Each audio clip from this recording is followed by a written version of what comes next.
ಇಂದೇ ಡೌನ್ಲೋಡ್ ಮಾಡಿ ಮತ್ತು ನಿಮ್ಮ ನೆಚ್ಚಿನ ಶೋಗಳನ್ನು ಆನಂದಿಸಿ. ಅಲ್ಲಪ್ಪ, ನನಗೆ ನಂಬಕ್ಕೆ ಆಗ್ತಾ ಇಲ್ಲ. ಈ ವಿಷಯ ಮರೆತು ಮಲಗಿದ್ಯಾ ನೀನು? ನನಗೆ ಮಾತ್ರ ಅಲ್ಲ ಮಗನೇ, ನನಗೂ ನಂಬಕ್ಕಾಗ್ತಿಲ್ಲ ಕಣೋ. ನಾನು ಯಾವತ್ತಾದರೂ ಹೀಗೆ ಮಲಗಿರೋದನ್ನ ಕೇಳಿದ್ಯಾ? ಏನಾಯಿತು ಅಂತಲೇ ಗೊತ್ತಾಗಲಿಲ್ಲ ಕಣೋ. ಯಾಕೋ ಎಚ್ಚರನೇ ಆಗಲಿಲ್ಲ. ಜೊತೆಗೆ ನನ್ನ ಫೋನು ಸ್ವಿಚ್ ಆಫ್ ಆಗಿತ್ತು. ಯಾಕೋ ಎದೆ ಬಡಿತಾ ಇದೆ ಕಣೋ. ಅಮ್ಮವ್ರನ್ನ ಹುಷಾರಾಗಿ ಬೇರೆ ಮನೆಗೆ ಸಾಗಿಸ್ಬೇಕಾಗಿತ್ತು, ಆದರೆ ಆಗಲಿಲ್ಲ. ಈಗ ಏನಾಗ್ತಿದೆ ಅಂತಲೂ ಗೊತ್ತಾಗ್ತಿಲ್ಲ. ನೀನೇನು ತಲೆ ಕೆಡಿಸ್ಕೊಡಪ್ಪ. ನಂದಿನಿ ಅಮ್ಮವರು ಸೇಫಾಗಿರೋ ಜಾಗದಲ್ಲೇ ಇದ್ದಾರೆ. ಏನೋ ಹೇಳ್ತಾ ಇದೆಯಾ? ಈ ವಿಷಯ ನಿನಗೆ ಹೇಗೆ ಗೊತ್ತು? ನೀನೇನಾದರೂ ಅಲ್ಲಿ ಹೋಗಿದ್ಯಾ? ಏನು ನಡೀತಾ ಇದೆಯೋ? ಹೌದಪ್ಪ, ಅದೇನಾಯ್ತಂದರೆ ಸುಬ್ಬು, ಅಲ್ಲಿ ನೋಡೋ ಬೆಂಕಿ ಬಿದ್ದಿದೆ. ಸುಬ್ಬು, ಮನೆ ಒಳಗೆ ಯಾರೋ ಇದ್ದಾರೆ.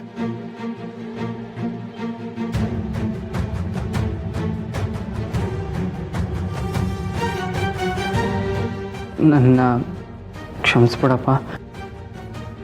ನಂದಿನಿ ಅಮ್ಮವ್ರು ಸೇಫಾಗೇ ಇದ್ದಾರೆ. ಆದರೆ ಪೃಥ್ವಿಯವರು... ಪೃಥ್ವಿಗೇನಾಯ್ತು?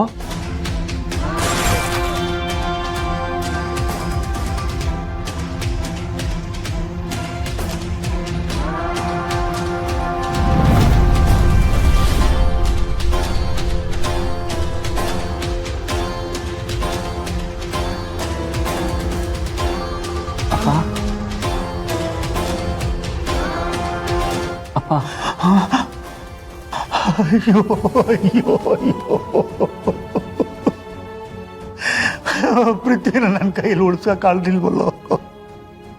ಪೃಥ್ವಿನ ಜೀವದ ಗೆಳೆಯ, ಪ್ರಾಣ ಕೊಟ್ಟಾದರೂ ಕಾಪಾಡ್ಕೋತೀನಿ ಅಂತ ಹೇಳಿದ್ದೆ.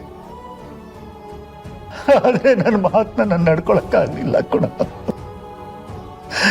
ಮುಗಿದಾಯ್ತು, ಎಲ್ಲ ಮುಗಿದಾಯ್ತು.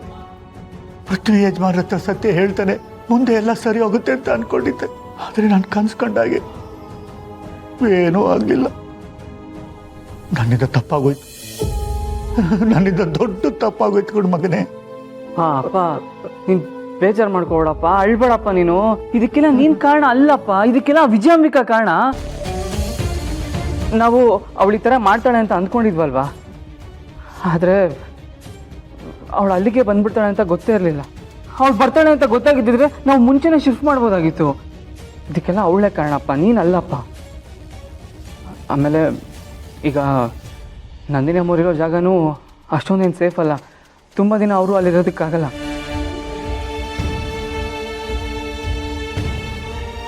ನನ್ನ ಜೀವ ಇರೋದು ದೊಡ್ಡ ಮನೆನ ಕಾಪಾಡೋದಕ್ಕೆ ಕಣೋ. ನೋಡು, ಈಗಲೂ ಹೇಳ್ತಾ ಇದ್ದೀನಿ, ನಾವುಗಳು ಸತ್ರು ಪರವಾಗಿಲ್ಲ, ಅವ್ರು ಚೆನ್ನಾಗಿರಬೇಕು. ನೀನು ನನ್ನ ಮಗನಾಗಿ ಹುಟ್ಟಿದ್ದಕ್ಕೂ ಸಾರ್ಥಕವಾಯ್ತು ಕಣೋ. ಅಮ್ಮವ್ರನ್ನ ಕಾಪಾಡಿದ್ದೀಯ. ನಾವು ಏನೇ ಮಾಡಿದ್ರೂ ಸಾಲಿಗ್ರಾಮದ ಉಪ್ಪಿನ ಋಣ ತೀರ್ಸಕ್ಕಾಗಲ್ಲ ಕಣೋ. ಹೇಗಾದರೂ ಸರಿ ಅಮ್ಮವ್ರನ್ನ ಕಾಪಾಡಿಕೊಂಡು ನಮ್ಮ ಸೇವೆನ ಮುಂದುವರಿಸ್ಬೇಕು. ನಾನು ನಾಳೆನೇ ಅಮ್ಮವ್ರನ್ನ ಭೇಟಿ ಮಾಡ್ತೀನಿ, ಅವ್ರ ಜೊತೆ ಮಾತಾಡ್ತೀನಿ. ಅಲ್ಲಿಗೆ ನನಗೆ ಕರ್ಕೊಂಡು ಹೋಗ್ತೀಯಾ? ಆಯ್ತಪ್ಪ, ಕರ್ಕೊಂಡು ಹೋಗ್ತೀನಿ.